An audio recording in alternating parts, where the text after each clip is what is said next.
Assalamualaikum warahmatullahi wabarakatuh. Salam sejahtera bagi kita semua.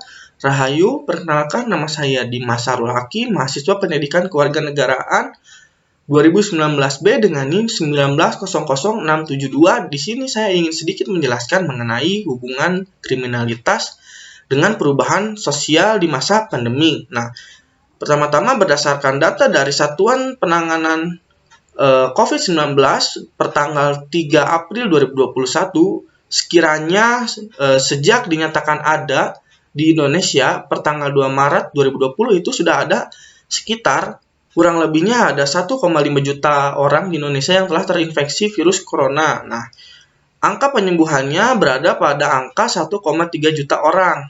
Nah, tentunya ketika adanya sebuah virus yang dinyatakan pandemi kali ini akan merubah tatanan sosial atau tatanan kehidupan. Nah, untuk menanggulangi atau untuk menekan angka penyebarannya, tentunya pemerintah banyak mengeluarkan kebijakan-kebijakan.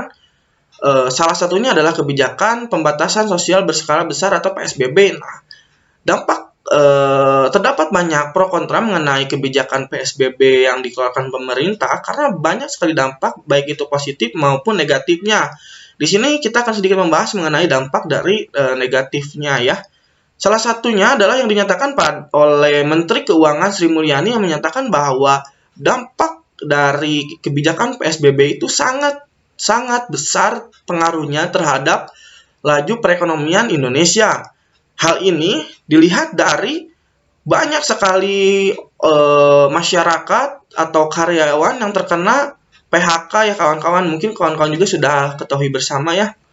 Nah, apa sih hubungannya antara tingkat PHK yang tinggi dengan tingkat kriminalitas dalam perubahan sosial di masa pandemi kali ini? Nah, jika kita melihat dari sudut pandang kriminologi, terdapat sebuah teori yaitu teori sosiogenis.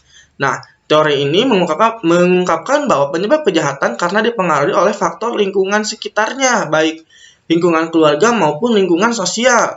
Dalam hal ini kita dapat mengkajinya dengan dilihat dari aspek ekonominya ya kawan-kawan. Nah, terdapat teori faktor ekonomi yang menyebabkan sebuah kejahatan itu bisa terjadi. Nah, di sini teori faktor ekonomi ini melihat terjadinya kejahatan akibat dari ketimpangan ekonomi yang terjadi di masyarakat. Ketimpangan ekonomi yang terjadi misalnya akibat dari padatnya penduduk suatu daerah karena urbanisasi, dan hal ini mengakibatkan persaingan ekonomi yang sangat ketat sehingga mengakibatkan banyak pengangguran di daerah tersebut.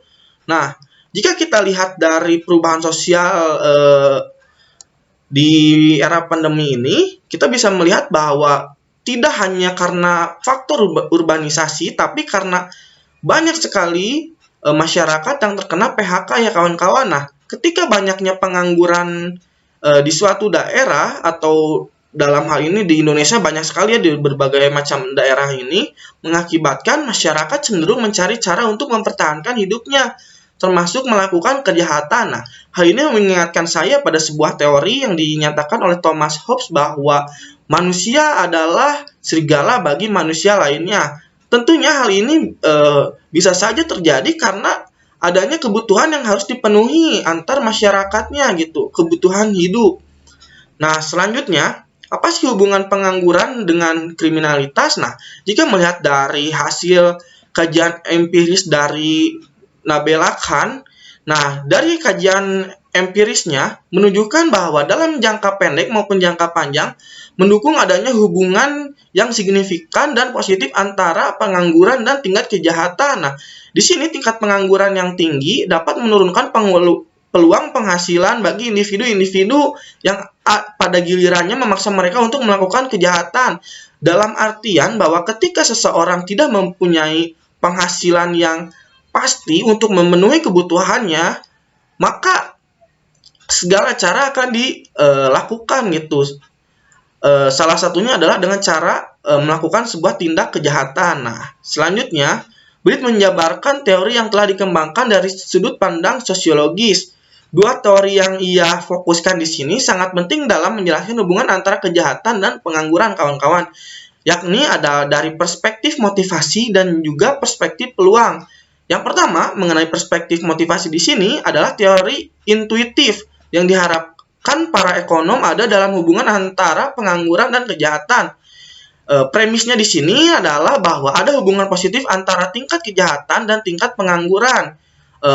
Britt menyatakan bahwa ketika kondisi ekonomi memburuk, orang termotivasi untuk melakukan kejahatan sebagai sumber pendapatan. Ya sudah jelas bahwa ketika pendapatan tidak ada karena diakibatkan dia menjadi seorang pengangguran, maka motivasinya untuk memenuhi kebutuhannya sangat tinggi atau meningkat gitu dalam melakukan sebuah tindak kejahatan. Nah, selanjutnya ada Britt menyatakan dari segi perspektif peluang kawan-kawan. Nah, di sini yang melihat kejahatan sebagai suplai calon pelaku dan korban yang cocok. Nah, selama periode ekonomi yang sulit, orang dan tempat menjadi korban yang kurang cocok karena mereka sendiri tidak memiliki uang atau bahan berlebih, barang, dan juga lebih menjaga harta bendanya. Nah, ketika semua atau rata gitu tuh tingkat kerugian yang diakibatkan di masa pandemi ini, maka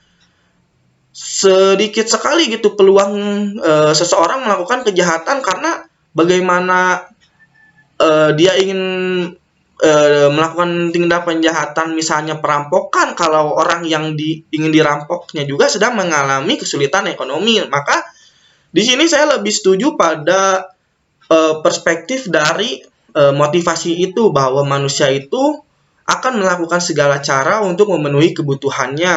Nah, maka dari itu hubungan dari tingkat kriminalitas dengan perubahan sosial ini dapat dilihat dari segi perekonomiannya. Nah, mungkin segitu saja yang bisa saya sampaikan. Mohon maaf bila banyak kekurangan. Wabillahi taufiq wal hidayah. Wassalamualaikum warahmatullahi wabarakatuh.